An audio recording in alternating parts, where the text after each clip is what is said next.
Okay, तो आप सब लोग जो मेरे से पूछ रहे थे कि हांगकांग का वीज़ा कैसे अप्लाई करना है, वैसे तो मैंने काफ़ी ब्रीफली एक्सप्लेन कर दिया था वीडियो में भी, और कमेंट सेक्शन में भी मैंने बता दिया था। लेकिन आप जिन लोगों को समझ नहीं आई और उनको चाहिए कि मैं स्टेप बाय स्टेप गाइड करूं, तो चलो इस वीडियो में मैं आप लोगों को स्टेप बाय स्टेप गाइड कर देता हूँ कि कैसे आप लोग खुद without any help of any agent आप कैसे खुद अप्लाई कर सकते हो वीज़ा हांगकांग का। तो चलिए स्क्रीन पे चलते हैं। सबसे पहले आप लोगों को ये वेबसाइट पे जाना है, जिसका लिंक मैं आपको डिस्क्रिप्शन में भी दे दूँगा। हांगकांग की ऑफिशियल वेबसाइट है वीज़ा की। और यहाँ पे आप स्क्रॉल डाउन करोगे तो आप लोगों को एक ग्रीन बटन नज़र आएगा। इस ग्रीन बटन पे आप लोग क्लिक करोगे, एक न्यू पेज ओपन होगा। इस पेज पे आने के बाद आप लोगों के पास फ्यू डिक्लेरेशंस हैं, इनको आप लोग यहाँ पर टिक कर दोगे। और लास्ट में जाके कंटिन्यू करोगे। कैप्चा डालना मत भूलना, ऑफ कोर्स कैप्चा डालोगे तो नेक्स्ट पे जाके कंटिन्यू करोगे। उसके बाद आपके पास मेन फॉर्म ओपन हो जाएगा। जब वो फॉर्म ओपन हो जाए तो उसमें आपने अपनी कंप्लीट डिटेल्स फिल करनी है, अपनी पर्सनल डिटेल्स, अपनी ट्रैवल आइटनरी, अपनी कहाँ पे आप लोग हांगकांग में स्टे करोगे, पूरा स्क्रॉल डाउन करो। अपने पास जितने डॉक्यूमेंट्स हैं, आपकी bank statements, of course bank statement, बहुत लोग पूछ रहे थे कि बैंक स्टेटमेंट लगेगी कि नहीं लगेगी। 3 मंथ की बैंक स्टेटमेंट लगती है मिनिमम, तो वो लगेगी ही लगेगी। आपकी उसमें सैलरी प्रॉपर शो होनी चाहिए, उसमें आपका एक्सपेंसेस और सेविंग्स और ये सब भी शो होना चाहिए। तो वो बैंक स्टेटमेंट एक स्ट्रॉन्ग बैंक स्टेटमेंट होती है। देन आपका आइटनरी का लगेगा, जिसमें एक होटल बुकिंग आती है और दूसरी ट्रैवल टिकट्स आती हैं।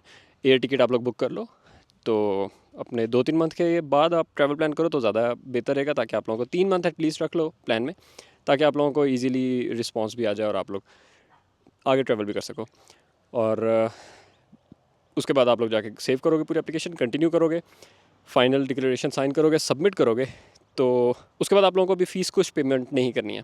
आपको हो सकता है कि एम्बेसी एक बार ईमेल करे और आप लोगों से पूछ सकती है कि tell us more about your history, और आपसे कोई और डॉक्यूमेंट्स, एडिशनल डॉक्यूमेंट्स मांग सकती है।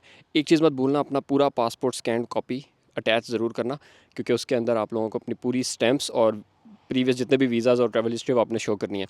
और यहाँ पे मैं मेंशन करता हूँ कि जो लोग मेरे से पूछ रहे थे कि ट्रैवल हिस्ट्री ज़रूरी है या नहीं है, तो हाँ यार, ट्रैवल हिस्ट्री बहुत ज़रूरी है हांगकांग के लिए।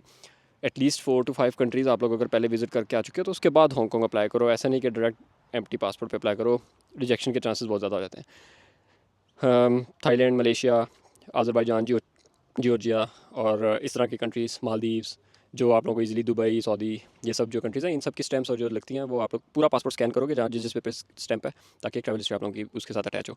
और एक अपना अच्छा सा कवर लेटर लिखो, अपनी पूरी डिटेल्स, अपनी वर्क रिलेटेड और एजुकेशन रिलेटेड, अपनी ट्रैवल रिलेटेड सारा कुछ एक प्यारा सा कवर लेटर चैट जीपीटी कर लो यार, ए किसी भी AI से लिखवा लो, जमीन से लिखवा लो, और वो अटैच करो ज़रूर, वो बहुत मैटर करता है आप लोगों का। Then what else you have to do, उसके बाद आप लोग सिंपली सबमिट करोगे और वेट करोगे एम्बेसी के रिस्पांस का। इन मोस्ट केसेस 1 मंथ से 2 मंथ्स के बीच के टाइम में मुझे आई गेस 28 डेज़ में रिप्लाई आया था। तो 1-1.5 मंथ के बाद आप लोगों को रिप्लाई आ जाएगा। कभी कभी स्लो प्रोसेसिंग होती है तो 2 मंथ भी लग जाते हैं। रिप्लाई आएगा आप लोगों से, अगर अप्रूवल आता है आप लोगों का, तो उसी टाइम आप लोगों को कहेंगे वीज़ा फ़ीस पे करें, जो कि 8 से 9 हज़ार पाकिस्तानी रुपये PKR। आप लोगों ने वो फ़ी पे करनी है। जैसे ही फ़ी पे करोगे, ऑटोमेटिकली आपका ई वीज़ा अप्रूव होकर उसी टाइम डाउनलोड हो जाएगा विद इन जस्ट 5 मिनट्स। तो जो सिर्फ वेटिंग टाइम है वो ड्यूरिंग ऑल प्रोसेस है। जब वो एक बार प्रोसेस करके आप लोगों से फ़ीस मांग लेते हैं तो इसका मतलब आपका वीज़ा कन्फर्म है।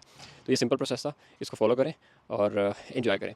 बाकी मेरी वीडियोज़ आने वाली हैं यूट्यूब पे भी और टिकटॉक पे भी। सब्सक्राइब करो, फॉलो करो, और कमेंट सेक्शन में मुझे बताओ कि मज़ीद किन कंट्रीज़ का आप लोगों को चाहिए।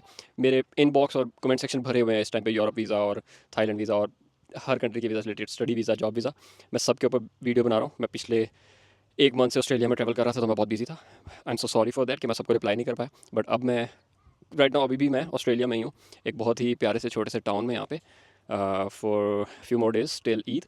तो बट अभी मेरे पास टाइम है, मैं आप लोगों के लिए पूरी वीडियोस बनाऊंगा और आप लोगों को हर चीज़ एक्सप्लेन करूँगा, स्टडी, वर्क वीज़ा और विजिट वीज़ा से रिलेटेड भी, हर कंट्री का। So do follow my YouTube channel. See you there.